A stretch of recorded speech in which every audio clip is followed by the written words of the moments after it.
अस्सलाम वालेकुम खातिन हज़रात, वेलकम टू बिजनेस स्कूल। मंजर वकास एक दफ़ा फिर से आपकी खिदमत में हाजिर है। दोस्तों, आज एक ऐसा बिजनेस आइडिया आपके साथ शेयर करने जा रहा हूँ जिसको आप 10 से 15 हज़ार रुपये में आसानी के साथ स्टार्ट कर सकते हैं। और इस बिज़नेस को हम फ्यूचर प्लानिंग के साथ डिस्कस करेंगे कि सिर्फ हम इसको 10-15 हज़ार वाला बिज़नेस ही नहीं रहने देंगे, बल्कि इस बिज़नेस को हम एक ब्रांड बनाएंगे और इसके डिफरेंट आगे जाके इंशाल्लाह फ्यूचर में इसकी बहुत सारी फ्रेंचाइजीज बना सकते हैं। डिफरेंट लोकेशंस पर आप अपनी ब्रांचेस जो है वो ओपन कर सकते हैं इस बिज़नेस को लेके, जो कि सिर्फ आपका 10 से 15 हज़ार रुपये में स्टार्ट होने वाला है। और लाजमी बात है, ये बड़े फलेगा तब ही जब हमें इससे प्रॉफिट होगा। मतलब कि प्रॉफिट इस बिज़नेस में काफ़ी अच्छा खासा है। बिज़नेस आम सा है, ऑलरेडी लोग कर रहे हैं, लेकिन हम इस आम बिज़नेस को एक ख़ास तरीके से करेंगे। तो इस बिज़नेस मॉडल को समझने के लिए हमें सहारा लेना पड़ेगा एक कहानी का, क्योंकि इस कहानी का एक ख़ास ताल्लुक़ है इस बिज़नेस मॉडल के साथ, इसकी मार्केटिंग स्ट्रेटजी के साथ। तो चलिए पहले मैं आपके साथ वो स्टोरी डिस्कस कर लेता हूँ। ये कोई आज से तकरीबन 10 साल पहले की बात है कि रात को सोए हुए थे हम और हमारा दरवाज़ा खटका। और हमारे हमसाए में एक बुज़ुर्ग थे, उन्होंने आके दरवाज़ा खटखटाया और मेरे वालिद साहब को उठाया और उन्हें कहा कि आसमान पे देखें, 2 बादल हैं, जो एक बादल इस तरफ जाता है तो दूसरा बादल इस तरफ चला जाता है, जबकि वही बादल थोड़ी देर को इधर वापस आ जाता है और दूसरा बादल जो है वो अपनी जगह पे वापस आ जाता है। उसने वालिद साहब को उठाया और इसी तरह 2-4 हमसायों को और उठा लिया जो बुज़ुर्ग थे। अब बुज़ुर्ग सारे परेशान हो गए कि ये क्या चक्कर चल रहा है कि 2 बादल हैं, एक इधर चला जाता है, एक इधर चला जाता है, फिर वो वापस आ जाता है, फिर वो अपनी जगह पे वापस आ जाता है और एक मखसूस जगह पे है, कहीं आगे पीछे नहीं हो रहा है। उसी रास्ते से उतनी ही जगह पे जाके एक जगह पे स्टॉप हो जाता है, इधर वाला इधर स्टॉप हो जाता है और फिर थोड़ी देर बाद दोनों वापस आके अपनी अपनी जगह पे आ जाते हैं। परेशानी बढ़ती गई, उनका तजस्सुस बढ़ता गया और आखिर फैसला मतलब कि सब ने मिलकर ये किया, गाँव के इमाम मस्जिद साहब को भी उठा लिया गया और सब ने यही सोचा एट द एंड कि ये अल्लाह का कोई अजाब है जो कि हमारे गाँव पे है। यही वजह है कि 2 बादल हैं, जो एक इधर चला जाता है, किधर चला जाता है, फिर वापस आ जाता है, फिर वापस आ जाता है। आम रूटीन में तो ऐसे होता नहीं है। तो ये कोई क़यामत की निशानी है या कोई अल्लाह का अजाब है या कुछ इस तरह की चीज़ है। सब बुज़ुर्गों ने यही फैसला किया, मस्जिद में ऐलान कर दिया कि हमारे गाँव पे अल्लाह की कोई मुसीबत आने वाली है। तो तमाम हजरात तौबा इस्तग़फ़ार करें, मर्द हजरात मस्जिद में आके नमाज़ अदा करें, नवाफिल पढ़ें, मस्जिद में चंदा दें, खैरात दें, सदका करें, औरतें घरों में इबादत का एहतमाम करें। और इस तरह से पूरे गांव वाले जो हैं वो उठ के और इबादत में लग गए। ये एक अच्छी चीज़ है इबादत करना, मैं ये नहीं कह रहा कि इबादत उन्होंने क्यों की, लेकिन आगे बढ़ते हैं कि वो चक्कर क्या था और क्या नहीं था। सारी रात सारे गांव वालों ने परेशानी के आलम में गुजारा, तौबा इस्तग़फ़ार करते गुजारा। लोगों ने सदक़े दिए, अतियात दिए, खैरातें की, रात में ही। चूँकि रात थी तो सारा गांव तो नहीं जागा उस ऐलान से, कुछ जो लोग जाग गए उन्होंने शुरू कर दिया और जो नहीं जागे वो सोए रहे। सुबह उठे और सुबह ये बात पूरे मोहल्ले में फैल गई कि रात को इस तरह से कुछ इशू आ रहा था कि यहाँ पे 2 बादल थे, किधर जा रहा था, किधर आ रहा था। और उसके लिए मस्जिद में ऐलान भी हुआ, कोई अल्लाह का अजाब था हम पर, जो कि अब टल गया है। सुबह खैरियत के साथ हो गई है, गाँव में किसी का कोई नुकसान नहीं हुआ। तो इसका मतलब है कि वो बला जो थी वो टल गई है। तो तब पता चला कि तकरीबन 6-7 किलोमीटर हमारे यहाँ शहर है, वहाँ पे सर्कस लगी हुई है। और सर्कस वालों ने 2 जो लाइट्स होती हैं उन्होंने वो लाइट्स लगाई हुई थी और वो लाइट्स ऐसे दूर तक का एरिया कवर करती हैं। और उन लाइट्स का मकसद ये होता है कि लोगों को पता चल जाए कि ये लाइट्स जो घूम रही हैं ये किसी जगह पे सर्कस लगी हुई है। तो ये लाइट्स किस समत से आ रही हैं, उस साइड पे जाके लोग सर्कस देख लेते थे। जिनको नहीं पता होता था कि सर्कस है, उनको भी उन लाइटों से अंदाज़ा हो जाता था। अब भी जहाँ पे सर्कस लगती है वहाँ पे रात को वो लाइटें लगा दी जाती हैं। लेकिन लोगों में एक तजस्सुस पैदा हुआ कि रात में क्या था। सुबह उठ के लोगों ने मज़ीद वो बात फैली, मज़ीद लोगों तक गई और फिर उसके बाद काफ़ी रिसर्च के बाद पता चला, मतलब कि लोगों में एक तजस्सुस पैदा हो गया कि क्या था, कैसे था। फिर जाके खपाने के बाद ये बात सामने आई कि वो तो सर्कस लगी हुई है और उसकी लाइटें आ रही थी। तो पूरे गांव में सबको पता चल गया, बुजुर्गों को भी जिन्होंने रात को डर गए थे और सारी रात सोए नहीं, और जो लोग सोए रहे थे जिनको पता ही नहीं था कि यहाँ सात शहर में सर्कस लगी हुई है, उन लोगों को भी पता चल गया कि यहाँ पे सर्कस लगी हुई है। तो जिन लोगों ने सर्कस देखनी थी वो नेक्स्ट डे जब उठे उन्हें पता चला कि भैया यहाँ तो सर्कस भी लगी हुई है, तो वो गए और उन्होंने सर्कस देख ली और आराम से मौज उड़ाई। अब 5-5.5 मिनट की कहानी सुनाने का ये मकसद हरगिज़ नहीं है कि मैं ये आपको बता रहा हूँ कि मेरे गांव वालों में वो सेंस नहीं थी, उनको पता नहीं था, ऐसा नहीं है। गांव में लोग सादा लोग रहते हैं, उन्हें इन चीज़ों का आइडिया नहीं होता। इस कहानी को सुनाने का मकसद जो है वो रिलेट करता है हमारे आज के बिजनेस आइडिया के साथ। बिजनेस आइडिया हमारा है एक ठेले का। ठेला किस चीज़ का? ये ठेला आप किसी भी चीज़ का बना सकते हैं, या आप किसी भी मशरूब का बना सकते हैं, या आप ग्रीन टी का बना सकते हैं, या आप चाय का बना सकते हैं, या आप नींबू पानी का बना सकते हैं, या आप अपनी अगर खुद आइसक्रीम तैयार कर सकते हैं तो आइसक्रीम का बना सकते हैं, या आप बर्फ़ के गोलों का बना सकते हैं।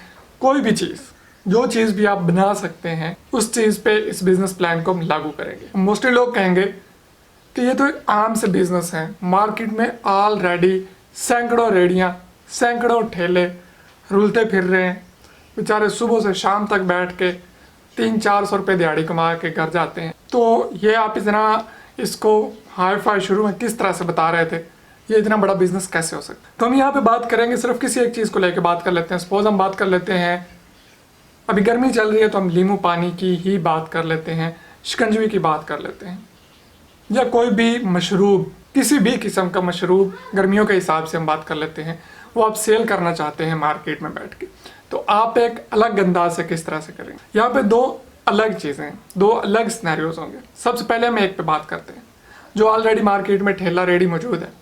आप जब भी मार्केट में जाते हैं, बाज़ार में जाते हैं, शहर में जाते हैं, रास्ते में आपको सैकड़ों रेहड़ियाँ सारे रास्ते में नज़र आती हैं।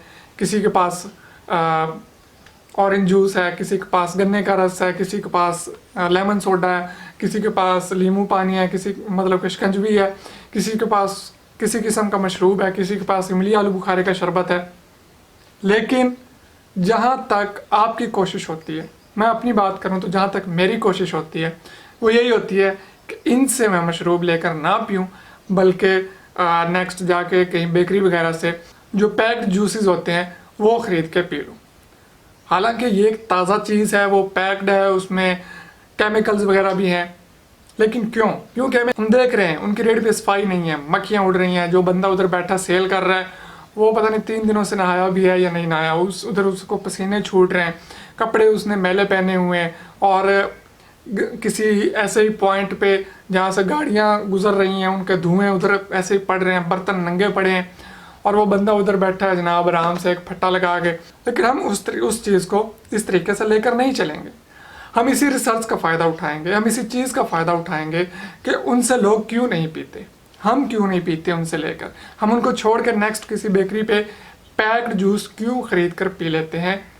यही वजह, हम इन तमाम चीज़ों को अपने अंदर से निकाल लेंगे। हमारा जो स्टॉल बनेगा वो एक बेहतरीन किस्म का स्टॉल बनेगा, उसमें शीशा लगाएंगे हम फ्रंट पे, तीनों साइडों पे ग्लास का काम कराएंगे, और अगर हम नींबू पानी का ही करते हैं, शिकंजवी का करते हैं काम, तो हमारे जो बर्तन होंगे वो साफ़ सुथरे होंगे, और आपने सर पे वो पहना होगा जो कैप सी पहनी होती है, आपने हाथों पे ग्लव्स पहने होंगे अगर आप पहन सकें। तो कस्टमर सिर्फ क्वालिटी ख़रीदता है, कस्टमर प्रोडक्ट नहीं खरीदता। ये तो हो गया। पहले भी मैं इस तरह से कई बिजनेस आइडियाज शेयर कर चुका हूँ कि आप किसी भी बिजनेस को क्वालिटी वाले अंदाज में करेंगे तो वो ज़्यादा चलेगा, साफ़ सुथरे अंदाज में करेंगे तो बेहतर अंदाज में चलेगा।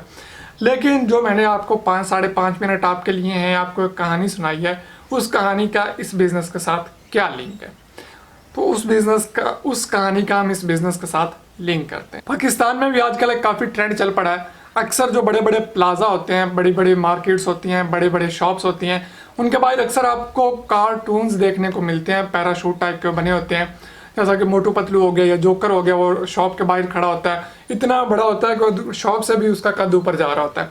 तो लोग अट्रैक्ट हो के उसकी तरफ आ रहे होते हैं, लोगों की वो तवज्जो अपनी तरफ मबजूल करवा रहा होता है। अच्छा, हम जब मार्केट में जा रहे होते हैं, हम अपने काम से जा रहे होते हैं, हमें नहीं पता कौन सी दुकान इधर गुजर रही है, कौन सी इधर गुजर रही है, हमने सिर्फ जिस चीज़ को ख़रीदने जा रहे हैं हमने डायरेक्ट उसी शॉप पे जाना है जो हमारे जहन में बैठी हुई है कि हमने उसी शॉप से परचेजिंग करनी है। उस शॉप पे जाते हैं, चीज़ खरीदते हैं, घर आ जाते हैं। लेकिन रास्ते में जो ऐसी चीज़ें होती हैं ये हमें अट्रैक्ट करती हैं, हमारी नज़र ऐसे एक दफ़ा ज़रूर जाती है। हम देखते हैं कि ये क्या चीज़ है, कौन सी शॉप है, और जब हम उस कार्टून को देख रहे होते हैं, कार्टून को देखते देखते हमारी शॉप पे भी नज़र पड़ जाती है, और अगर वो हमारे रेलेवेंट होती है चीज़ तो हम वहाँ पे जाके परचेजिंग कर लेते हैं। यही स्ट्रेटजी सर्कस वाले लगा रहे हैं, यही स्ट्रेटजी मार्केट वाले लगा रहे हैं, और यही स्ट्रेटजी हम लगाएंगे। सपोज हम लीमू पानी का काम कर रहे हैं, तो वो जो कार्टून वगैरह बन रहे हैं डिफरेंट किस्म के, उनमें हवा भरी होती है और कुछ भी नहीं होता। आप उसी तरह का बड़ा सारा, सपोज लीमू पानी की बात करें तो आप बड़ा सारा लीमू बनवा सकते हैं। आप तरबूज का जूस बेच रहे हैं तो आप इतना बड़ा तरबूज बनवा लेंगे और उस तरबूज को रख छोड़ेंगे, या हवा में लहराने वाले भी आपको मिल जाते हैं। अच्छा, अब एक बड़ा सारा तरबूज हवा में लहरा रहा है दूर ही, मार्केट में एक नुक्कड़ से बंदा दाखिल हुआ, उसने दूर से देखा वो क्या इतना बड़ा तरबूज उड़ रहा है, तो उसको ज़रूर तजस्सुस होगा और वो उस तरबूज को ढूंढते ढूंढते आपके पास ज़रूर आएगा। वो लीमू देखेगा तो लीमू को देखते देखते एक दफ़ा आपके पास ज़रूर आएगा। जब वो आ जाता है तो उसके बाद उसको क्वालिटी देना आपका काम है। अगर आपके पास इतना दम है आपकी उस प्रोडक्ट में कि जो बंदा एक दफ़ा आया है वो ये भी सोचेगा कि यार इन्होंने इतना बड़ा सेटअप एक डिफरेंट किस्म का किया है तो मुझे एक दफ़ा ट्राई ज़रूर करना चाहिए। 15-20 रुपए का अगर आप गिलास दे रहे हैं शिकंजवी का तो वो पिएगा। अगर आपने क्वालिटी दी है तो वो 10 बंदों को जाके और भी बताएगा कि फ़लाँ जगह पे, फ़लाँ सिटी में हमारा जो शहर है, मैंने एक डिफरेंट चीज़ देखी, वहाँ पे एक लीमू उड़ रहा था तो मैं लीमू को देख के वहाँ पहुँचा तो भैया बंदे ने शिकंजवी बेच रहा था। और आप ऐसे शिकंजवी नहीं बेच रहे होंगे, ऐसे आपका स्टॉल नहीं लगा होगा, बल्कि आप अपना एक ब्रांड का नेम रखेंगे। स्टार्ट से, पहले दिन से आपने सोच लेना है कि मैंने ये ब्रांड बनाना है, मैंने इसकी आगे ब्रांचेस खोलनी है, मैंने ऑल ओवर पाकिस्तान में ये नाम चलाना है, और वो नाम आपने पहले से सोच के रखना है। आप अपने हिसाब से उसका एक अच्छा सा नाम, इंग्लिश में, उर्दू में, पंजाबी में, जैसा भी आपको बेहतर लगे, आपको लगे कि ये इस नाम में भी दम है और ये जब मैं ब्रांड बना लूँगा तो वो भी चलेगा, तो उसके बाद आप अपना ब्रांड स्टार्ट कीजिए। 3 महीने आप लगातार मेहनत के साथ काम कर लीजिए। मैं आपको गारंटी देता हूँ कि 3 महीने अभी सर्दियों में हैं, तकरीबन 3-4 महीने, नेक्स्ट गर्मियों में आप अपने 2 से 3 स्टॉल्स मज़ीद जगहों पे इंस्टॉल कर पाएंगे, और 2 से 3 सालों में आप देखेंगे कि आपका ब्रांड जो है वो जगह जगह पे मशहूर हो चुका होगा। जब हर जगह पे, एक शहर में 10 जगह पे आप लीमू उड़ते हुए नज़र आ रहे होंगे तो तकरीबन शहर की किसी नुक्कड़ में भी कोई बंदा जाएगा तो उसे कोई ना कोई वो आपका लीमू उड़ता हुआ या तरबूज उड़ता हुआ, जो भी आप बेच रहे हैं उस हिसाब से वो ज़रूर नज़र आएगा। तो आपकी एक पहचान बन जाएगी, बिल्कुल उसी तरह जिस तरह से आज पिज़्ज़ा हट की, KFC की एक पहचान बन चुकी है। दूर से कहीं से नज़र आ जाए तो लोगों को पता है कि यहाँ से हमें क्वालिटी फूड मिलेगा ही मिलेगा। तो आपका भी वो जो साइन होगा, अगर दूर से कहीं किसी को नज़र आता है तो उसको अंदाज़ा हो जाएगा कि यहाँ से मुझे क्वालिटी प्रोडक्ट मिलेगी ही मिलेगी, और वो ढूंढता ढांढता जहाँ से भी आपके पास पहुँच जाएगा। तो ये था हमारा आज का बिजनेस प्लान, जो कि मैं काफ़ी दिनों से आपके साथ शेयर करना चाह रहा था। वक्त की कमी की वजह से आपके साथ मैं नहीं शेयर कर पाया। आज की वीडियो काफ़ी लंबी हो गई है इसको शेयर करते करते, तो वीडियो को यहीं पे क्लोज़ करते हैं। मज़ीद इस पर रिसर्च कर लीजिए, और जो अगर समझने वाले लोग हैं वो इस चीज़ को समझ भी जाएंगे, और इस पर अगर जो अमल करेंगे वो इंशाल्लाह फ़ायदा भी उठाएंगे। मुझे इजाज़त दीजिए, दुआ में याद रखिए। अल्लाह हाफ़िज़।